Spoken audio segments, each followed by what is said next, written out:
Welcome back to the Short Show presented by Michelin. Now, Tommy has socks. In fact, he's wearing them that are older than our next guest. Colin Mullan, who is a driver of the number 52 Michelin Pilot Challenge car. Welcome to the show. Thank you very much. Thank you very much. Pleasure to I know. be here. Can I tell you, there is something really refreshing about enthusiastic young drivers on their way up the ladder, because Colin and his dad and all these people, they've been coming by the set, posting social media for the last 2 days about him coming on. So, well, welcome. Thank you. We've been talking about this for a while. Yeah, absolutely. And here you are. I mean, Laguna Seca in a cool car. There's young and there's young. How old are you now? So I'm 17 years old. And I actually raced here last year in IMSA when I was 16 with the mini JCW team. So that's 17. So you're still in high school? Yep, right? Senior in high school this year. Senior. So what month are we? So you just went back to school? Yeah, so I normally base off when I start school based on the racing schedule. So this year it was a week before VIR. Last year it was the week of VIR. So it's easy to, work out my classes, get away from there. What do you do when other people are like, so what are you doing? I'm going to the beach this weekend. I'm going to go, I don't know, skateboarding. And you say, well, actually, I'm racing at Laguna Seca. I mean, that is a pretty good tagline. Oh, yeah. And that, helps the teachers understand, too. Like, okay, Colin's doing something important. We'll let him get away for a little bit. So funny. He said teachers. I was just thinking the girls. But, I mean, that maybe was the problem with my career. Are you from, is your town small town? Yeah, so small town of Danville, about 2 hours north of here. So it's great to be out at one of my home racetracks. And we have full support from the LA Honda World team and all of our supporters here this weekend. So, yeah, it's really great to be at a home race. Yeah. Well, we actually have a picture that I asked him, does he have any photographs to show what he looked like when he started? And this is a nice little picture because, I mean, you haven't changed a lot there, really. Yeah. Oh, my God. That is so cute. Adorable. How old were you there? So I was about 5-6 years old when I started racing quarter midgets out in Livermore. My goodness. We're getting pretty close here. You hang out the side of these, right? Oh, yeah. Yeah, getting weight as far off to the inside. Oval only, of course. Yep. Do you still do any oval racing?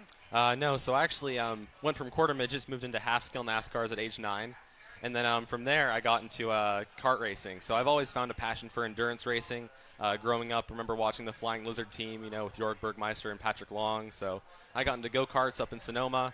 And then from there, Spec Miatas, did some open wheel on the West Coast too. So got a lot of track time at Laguna Seca. This is actually the first track I ever raced on in a car. Everybody's has their first. Has a big memory for Laguna Seca. And how important is IMSA when you looked as a young driver where to go?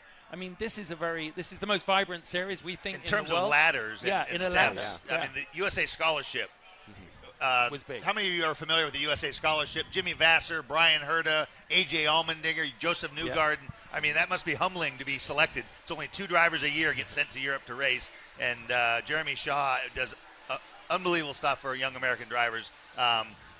Is that what kind of got you the mini ride, which got you this ride? So, yeah, actually, I got Team USA because of the mini ride. So, as we know, Jeremy Shaw commentates for IMSA Radio, and he kind of took notice to what I was doing with the mini team last year, going up against some of the more experienced guys in the class. And because of that, helped me get in with Team USA, which is just such an honor. Like you said, Jeremy Shaw does an amazing job putting that program together each year. And being on the list of drivers who've gone through it, even racing in IMSA nowadays, it's really humbling, really neat experience. What were the nerves like being a 16-year-old going to Europe as part of Team USA? I mean, do you talk yourself? You got to be your own shrink. What was going on in your head when you were getting ready to do that? Oh, yeah. So I've never traveled outside of the country like that before. So being, in England almost alone, with my teammate, it was just an awesome experience overall. So, you might have a little nerves getting into it at first, but as soon as we get over there, meet with the team, Cliff Dempsey Racing was amazing. Cliff and Michelle, we stayed with them at their little village in Brigstock, but a really neat experience. All the time out on track was amazing. Really close racing with Formula Ford. And then everything off track that we got to do. We toured the Mercedes F1 factory, McLaren Technology Center, Carlin Racing. So many neat opportunities just away from the racetrack too because of that program. Well, and Jeremy's standing in the world. He knows literally everyone. What's next? You're trying to close the season out strong. Yeah. Anything locked in for next year? Here's the USA Scholarship. Oh yeah. Yep. So that's at Brands Hatch. Really cool place. But yeah, for next year, obviously it's always a fight figuring out what plans are for next season. So I've been fortunate enough to be running TCR this year with LAP Motorsports, same team I ran with last year with the Minis, And then because of that, Mike Lamara, one of our drivers, helped get me in touch with John Andretti over in the SRO side of things. So I've been driving with Jarrett Andretti in the GT4 Sprint X Series. So it's a lot of running. Wow. Oh yeah, we've been driving. keeping busy. So really great opportunities, but really just trying to figure out where to go from here. And funding is always a huge issue.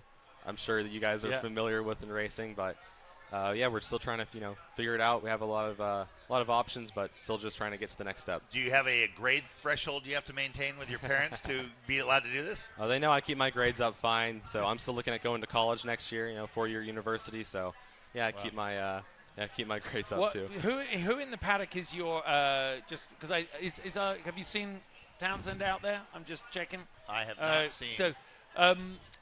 Who's in the paddock do you aspire to be? Who's your hero as you look around? Because there's people almost our age as well as heroes who could be 25. Oh yeah, absolutely. I remember growing up, I went to Long Beach Grand Prix and actually met Tommy there when I was little, and even Jonathan Bomarito too, who's running the Mazda program right now. So people like Jonathan, he gave me his email, so I've been reaching out to him. We've kept in touch this whole I don't even have across his these email. years. He's like, I don't have email. He said you didn't need any help career-wise. Oh yeah. But I mean, people like Jonathan, sports car racing, such a really supportive environment for young people coming up in the racing world. So people like Jonathan who can cultivate you under your wing, and kind of give you advice on where to go for the next step is really important and special to me. So I really appreciate everyone who's helped me get to this point. Is your dad a racer? I mean, how do you get into how do you even know what a quarter midget is at age 6? So I just saw NASCAR racing on TV when I was about 3 or 4 years old. Just immediately, my eyes glued to the screen, watched the entire thing. My dad heard about a place where I could race cars in Livermore, and so we went for it. But my dad's not a racer himself, so I'm first generation into the racing world. Wow. Talk about unlikely. Yeah, I mean, you think about a kid who's 3, sees it on TV. The dad takes note of that. Your dad tried to talk you out of it. Yeah. And he had no grounds for that. I was like, Dad, you get to drive really cool cars and travel.